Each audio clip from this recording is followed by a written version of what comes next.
B. Collins. Peter B. Collins, news and comment. It's Tuesday, February 12th, 2019. Bipartisan demagogues have shamed and attempted to silence Congresswoman Ilhan Omar.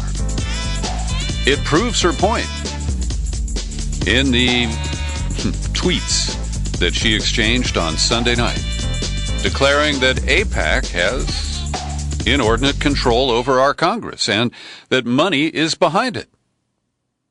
And this has been attacked as an anti-Semitic trope. Yesterday, I got a little worked up. I'll try to maintain my even-handed mellowness here today. But I am really outraged that Democrats closed ranks with Republicans to back up an organization, the American Israel Public Affairs Committee, and to essentially say it is above criticism. And anyone who dares to suggest that this Congress is under the inordinate influence of AIPAC must be silenced. Demagoguery is the only term I think that accurately describes what's going on here. And I will say that Twitter sucks. And we'll get to some great comments from Caitlin Johnstone here in just a second. But it's one of the reasons I avoid Twitter.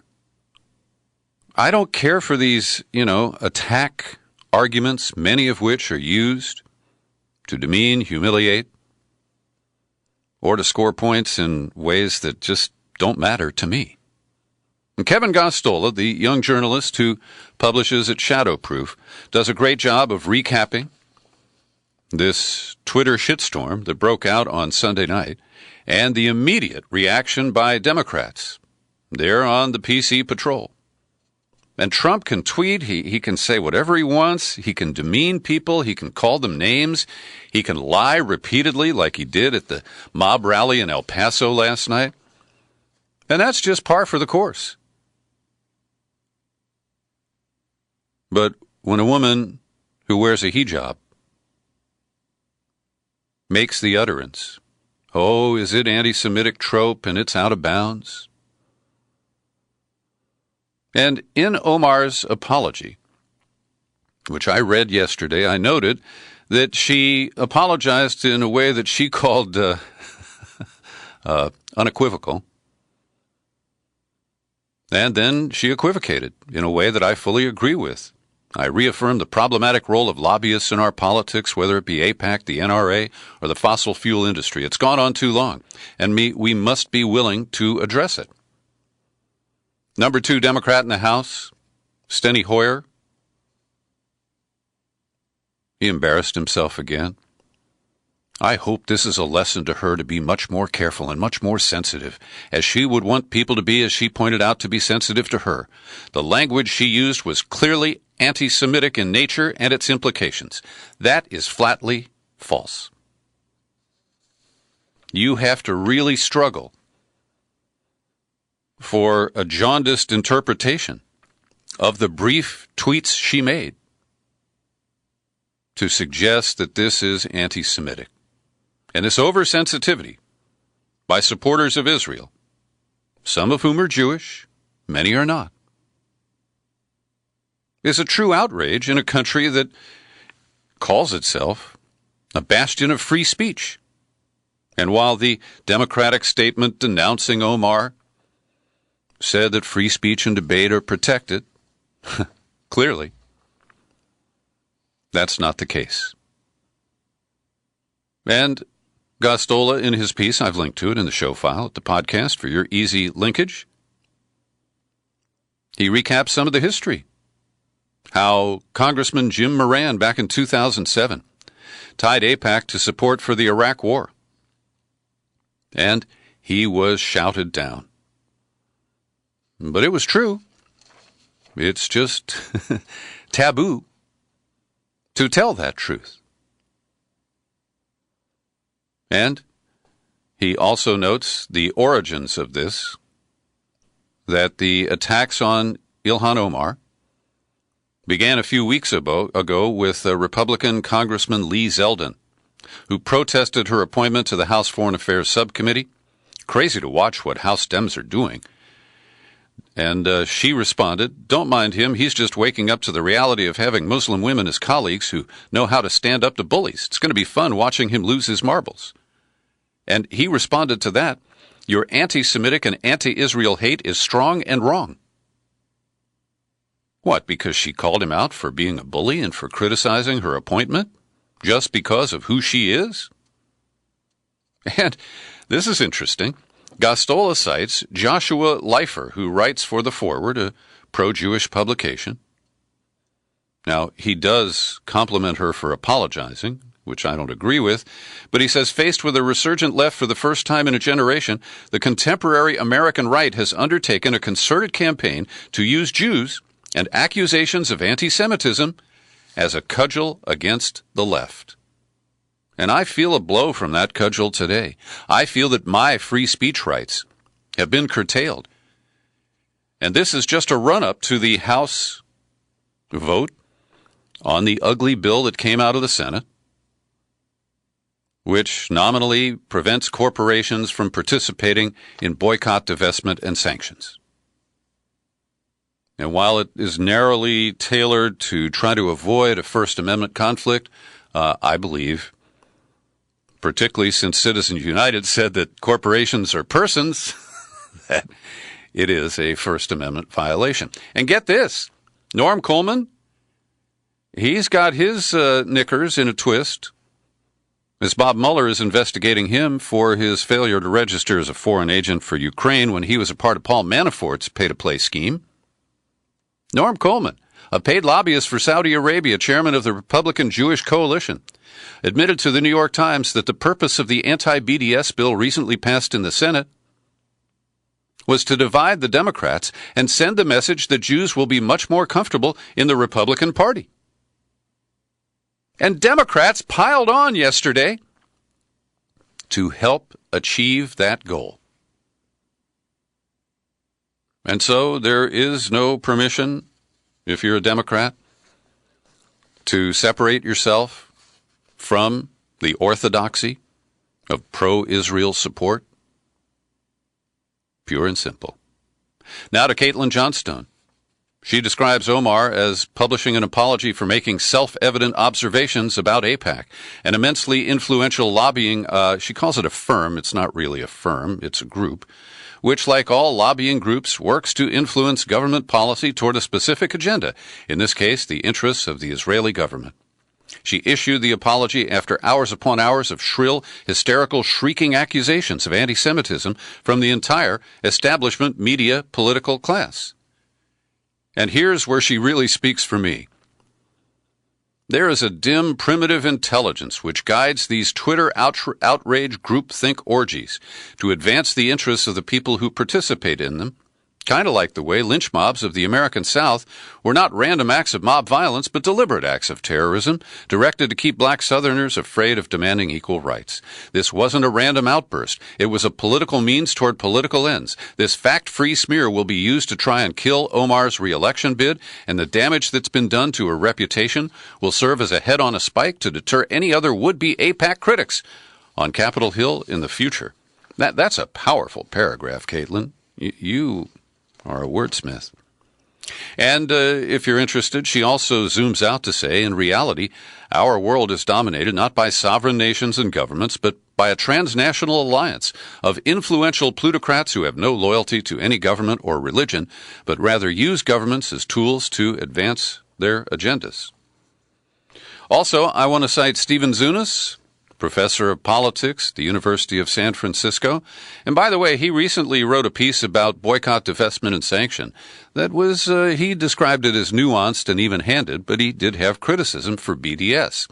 Nonetheless, in a Facebook post this morning, he says, if it is really anti-Semitic to blame AIPAC for why so many members of Congress from both parties defend Israeli war crimes, the occupation, illegal settlements, unconditional military aid, and other policies resulting in the suppression of Palestinians, then let's look at some other reasons these politicians might take such positions. And it's a top 10 list with no apology to Dave Letterman. Number 1, they are extreme militarists. Number 2, they don't give a damn about international law or human rights. There are 2 number 4s. They are anti-Arab and anti-Muslim bigots. They believe securing profits for arms exporters is more important than human lives. 5, they believe the right of conquest more important than the right of self-determination. 6, they believe that predominantly white nations should be able to invade, annex, and colonize parts of non-white nations. 7, they believe allied countries can live by a whole different set of standards than countries we don't like. 8, they believe killing large numbers of civilians is justifiable if done in the name of fighting terrorism. 9, they believe there are not yet enough arms in the Middle East, so we need to keep sending more. And 10, they believe certain ethnic, religious groups inherently have more rights than others. Well said, Professor. Then we go to The Intercept, where Ryan Grimm cites the Al Jazeera documentary that has never been broadcast. It's called The Lobby. And they used an undercover reporter who infiltrated the Israel Project, a Washington-based group, and secretly recorded them. And among those, David Oakes, founder of Ha-Lev, which helps send young people to AIPAC's annual conference. And he said that AIPAC and its donors organize fundraisers outside the official umbrella of the organization, so the money doesn't show up on disclosures as coming specifically from AIPAC. And this was the narrow element that was used to claim that Ilhan Omar was wrong. Oh, AIPAC doesn't contribute to the campaigns of Congress people, so she's wrong. She's got to apologize. Well, the insiders will tell you, quote, this is the biggest ad hoc political group, definitely the wealthiest in Washington. And Oakes also describes a fundraiser hosted by a hedge fund giant in New York City, and the guy's name is Jeff Talpins. What happens is Jeff meets with the congressman in the back room, tells them exactly what his goals are, and they hand him an envelope with 20 credit cards and say, you can swipe each of these credit cards for $1,000 each. The club in New York that's being described here has a minimum pledge for each member of $10,000 to join. You have to contribute $10,000 a year. On the AIPAC website, they have an offer for members to join the Congressional Club and commit to donating at least $5,000 per election cycle. So it is amazing that the truth is right before our eyes. But we heard Democrats join Republicans in denying that, as they denounced Ilhan Omar. And also at The Intercept, let's see, this is Mehdi Hassan. He says in 2005, Stephen Rosen, then a senior official with AIPAC, sat down for dinner with journalist Jeffrey Goldberg. You see this napkin, Rosen said? In 24 hours, AIPAC could have the signatures of 70 senators on this napkin. And they go on to say that in 1992, the guy who was president of AIPAC at the time, David Steiner, was caught on tape bragging that he had cut a deal with George H.W. Bush to provide $3 billion in U.S. aid to Israel. And Yuri Avnery, the late Israeli peace activist, said that if AIPAC were able to write a resolution abolishing the 10 Commandments, 30 senators and 300 congressmen would sign it at once. And so this is out there in broad daylight. We know the outsized influence, sometimes described as punching above its weight, that the pro-Israel support groups in this country have. And yet Ilhan Omar is out of line, had to apologize, was given a timeout in the nation's capital yesterday. Also at The Intercept, and I referenced this yesterday, is a lengthy piece written by James Harkin, and it's 54 pages long. I slogged through it last night. There's excruciating detail, but it is a very even-handed investigation of what happened in Duma last April.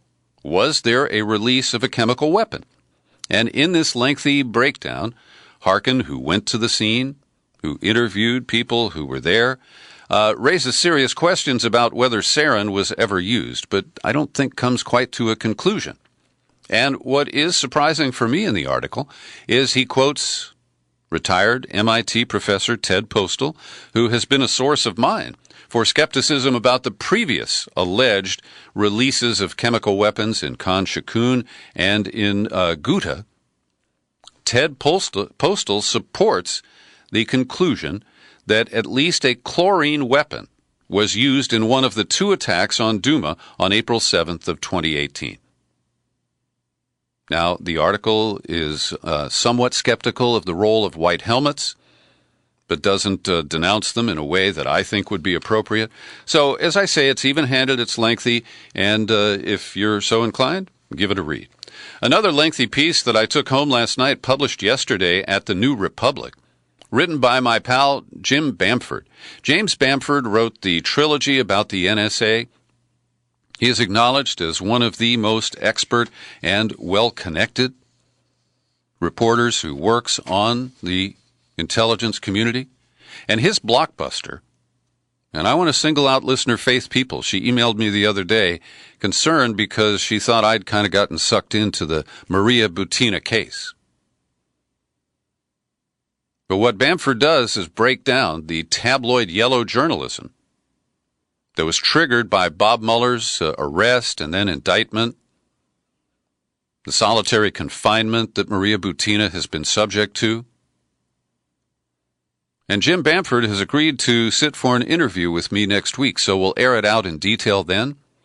But I will say that everything we were told about Maria Butina by the corporate media and by the actions of Robert Mueller are either exaggerated or flatly false. Now, I have raised questions about whether Butina was a conduit for money that may have come from Russian interests into the NRA during the 2016 election cycle. There's still unanswered questions there.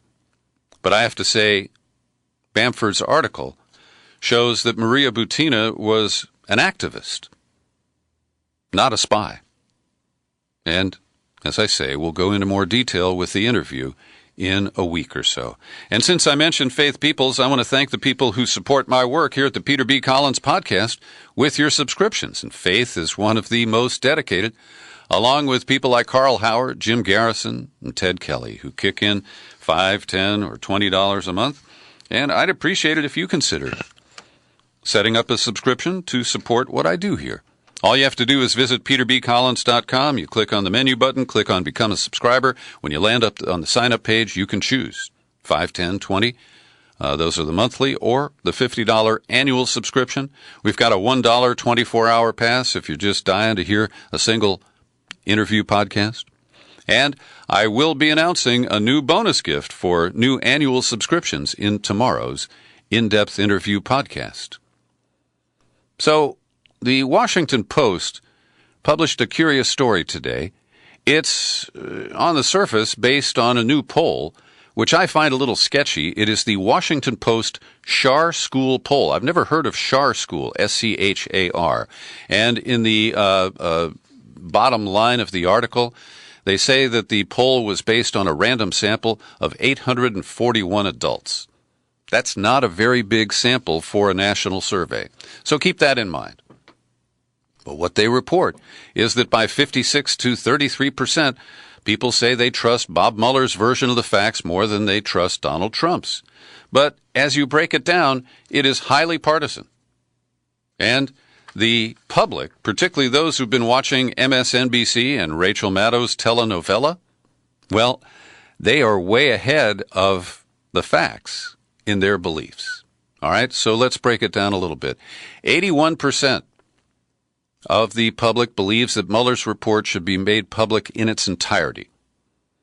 And I believe this article about the poll is also being used for another purpose, to lower people's expectations of the final chapter of Robert Mueller. Will we ever see that report? Will it be damaging to Trump? Will it prove collusion and obstruction of justice? Well, 4 in 10 Americans believe Mueller has proved that members of Trump's campaign lied about contacts with Russians. More than 6 in 10 Democrats believe Mueller has proved Trump campaign members lied about such contacts, while 7 in 10 Republicans say that he has not. But here's the real Money shot. A sizable 34% minority believes that special counsel has proved Trump's campaign coordinated with Russia to help the Republican win. An allegation Mueller has not made. A 55% majority of Democrats believe Mueller has proved Trump's campaign colluded with Russia. Wow. So that is the state of play today. The media narratives persuade the respective political bases, and they believe what they want to believe, undisturbed by actual facts. Hey, and get this, Jerry Nadler, chair of the House Judiciary Committee, he has hired 2 Democratic lawyers. Norm Eisen, who most recently has been involved with Citizens for Responsibility and Ethics in Washington, CREW. And Nadler has said that the president faces numerous allegations of corruption and obstruction. His conduct and crude statements threaten the basic legal, ethical, and constitutional norms that maintain our democratic institutions. Now, I believe that is the foreplay, the preamble to a call for impeachment. But Jerry Nadler doesn't go there. He just wants to investigate, and investigate some more. Now, I'm not opposed to these investigations. I believe that Trump is corrupt, and yes, he has obstructed justice. But this resistance to impeachment is infuriating, and it is a self-inflicted wound that may lead to a second term for Trump. Because if he's not stopped through investigation and impeachment, and a far-fetched prospect of an indictment, I think he's on a roll and on a track to win a second term in 2020. And here's a quote from the New York Times. In recent weeks, Mr. Nadler has said publicly he believes Trump has engaged in a long pattern of obstruction and views his attacks on federal law enforcement as an existential threat to those institutions. He has said that he plans to investigate Trump's role in making hush money payments shortly before Election Day to 2 women who said they had affairs with him. We know that Cohen has pleaded guilty to this. What are you waiting for, Nadler? Impeach the motherfucker. Tlaib was right. El Chapo, no surprise at the end of this story, convicted on all counts. The only real head-scratcher is why the jury deliberated for so long and reviewed some of the testimony that was offered by snitches against him. And what I'm curious about are a couple of things. Did the United States actually have legal jurisdiction to extradite and prosecute Guzman? And what are we going to do with the testimony that the former president, Enrique Peña Nieto, got a $100 million bribe from the Sinaloa cartel? And what do we make, will the new president, Andrés Manuel López Obrador, AMLO, will he prosecute his predecessor? And will he investigate his top security official, who, according to testimony, accepted a multi-million-dollar bribe in 2005 from Sinaloa? And from this article in the Times, it's not clear if that refers to a separate individual or the next paragraph, which is about Genaro Garcia Luna, the former Secretary of Public Security, was accused of accepting 2 suitcases stuffed with $3 million. I don't know if he is now AMLO's top security official, but that's the inference of this article. So it, again, is not a surprise. And the big question is, do we have a supermax prison that El Chapo cannot tunnel out of? Time will tell. Well, last night I was really disappointed. I went home and channel surfed looking for coverage of the dueling rallies held in El Paso, Texas by Beto O'Rourke and Don Juan Trump. And because I didn't stop in at Fox, I didn't see the uninterrupted coverage of Trump's mob rally. And over at MSNBC, Rachel Maddow was busy drooling over Amy Klobuchar and her announcement that she's running for president. But I thought it was fascinating. Independent reports indicate that Beto O'Rourke drew a bigger crowd than Donald Trump. That's what really burns the Donald. And Donald was there. It was fascinating. He stood in front of a big banner that said, "Finish the wall." And he believes the lies that he's told, and I guess a lot of the people who showed up with the MAGA hats are willing to believe it too, that he's already started construction on the wall and he just needs a few billion more to finish it. And of course he said, we need the wall, it has to be built, we want to build it fast, it'll fix everything. When the crowd chanted, "Build that wall," he said, "Now you really mean finish the wall." I guess he's trying to brainwash them into believing his lie. Jennifer Rubin, op-ed columnist over at the Washington Post, she did a pretty good recap. Congressional negotiators reached a tentative deal to reopen the border, but Trump dismissed it, saying, well, he'll build the wall no matter what. He egged on the audience with a "lock her up" chant. He delivered some insults to Beto O'Rourke. She said it's the same nonsensical, incoherent rambling that only his hardline base appreciates. To others, he sounds unhinged and desperate. And she comments on the crowd size. He bragged about his crowd size. Multiple reports suggested it was the same, if not smaller, than Beto's. Beto O'Rourke, here's a quote, "We together are making a stand for truth against lies and hate and ignorance and intolerance. We are going to show the country who we are. With the eyes of the country upon us, all of you are together, are going to make our stand in one of the safest cities in the United States of America. Safe not because of walls, but in spite of walls." And at the Trump mob rally, after the speaker, individual one, kept hammering the media for fake news and failing to tell the truth about all the great successes, a man in a MAGA hat burst into the pen where they lock up reporters during these rallies.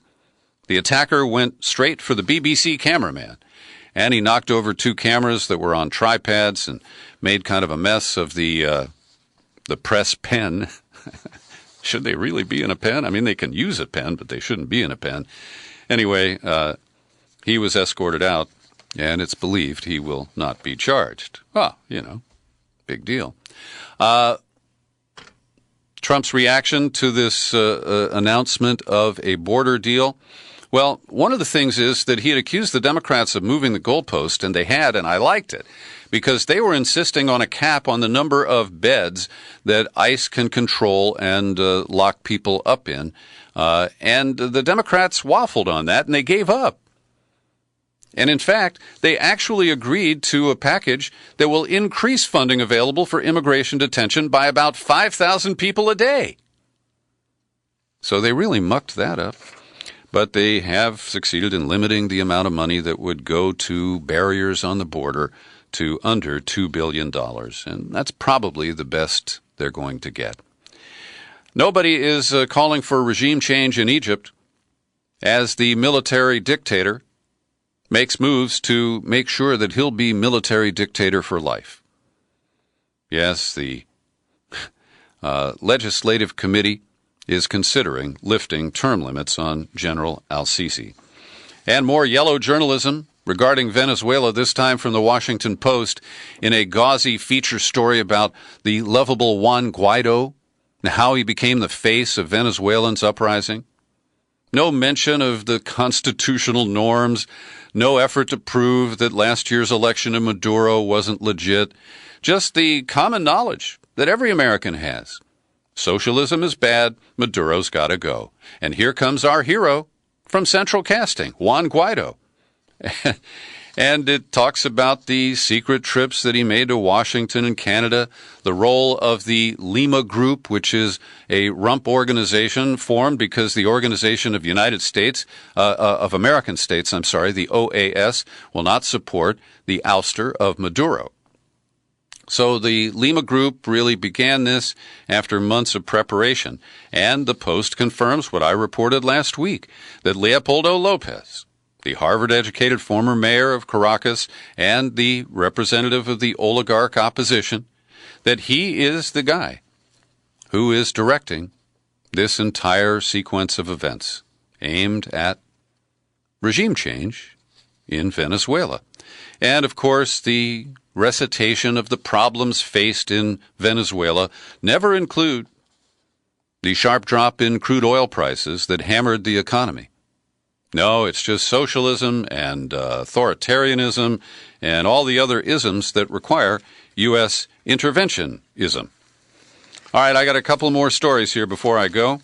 The formerly liberal U.S. Circuit Court of Appeals, the Ninth Circuit, based here in San Francisco, has given a victory to Trump, citing a 1996 law signed by Bill Clinton that allows Homeland Security to install additional physical barriers and roads near the border and to override any laws that would interfere with expeditious construction. That negates efforts by environmentalists to protect sensitive land along the border as Trump's bulldozers threaten to roll through. Also, the Ninth Circuit last week used technicalities, picky stuff, to overturn a San Francisco law requiring sugary beverages to have a warning label. And it's because the warning label said that, the consumption of these, can lead to diabetes. Yeah, here it is. A warning that sugary beverages can cause diabetes. And because there are two types of diabetes, and the one that is triggered by sugary beverages only accounts for 90 to 95% of all American diabetes cases, the judges ruled that this was factually wrong. And this is a red flag. 7 million Americans are 90 days or more behind on their car loan payments. This is more than people who were facing the repo man back in 2008, 2009. We don't know exactly why there are so many distressed borrowers who are so far behind. It appears many of them are under 30 and have low credit scores. And, of course, that becomes a snowball effect. If you get repossessed, you lose your car, you can lose your job, and your credit score is going to go down even further. And if you're hoping that a federal tax refund is going to help you get current on your car payments, well, think again. The early returns that have been filed show that 24% fewer taxpayers got federal refunds than last year, and the amount of the refund was 8.4% lower than last year. This is a result of the corporate tax cut package that had a few changes, some increases, some cuts for the average taxpayer. And one of the things that affects people in California, New York, New Jersey, and Illinois, which have high state income taxes, is the limit, the cap on those deductions. And for some Californians, it's going to cost the loss of $30,000 to $50,000 in deductible income. And last week, Trump said that, we might want to revisit that and ease the pain on people in those high-tax states. But Chuck Grassley from Iowa, he says, no frickin' way, because they believe that this is a federal subsidy for states that charge too much. Wow. That's amazing, because you got to do 3 backflips to try to spin this as something other than a tax increase for most working families. Thanks for listening to my ranting and raving, my daily news and comment podcast. You'll find it on YouTube. And I remain Peter B. Collins. Happy trails to you until we meet again. Happy trails to you. Keep smiling.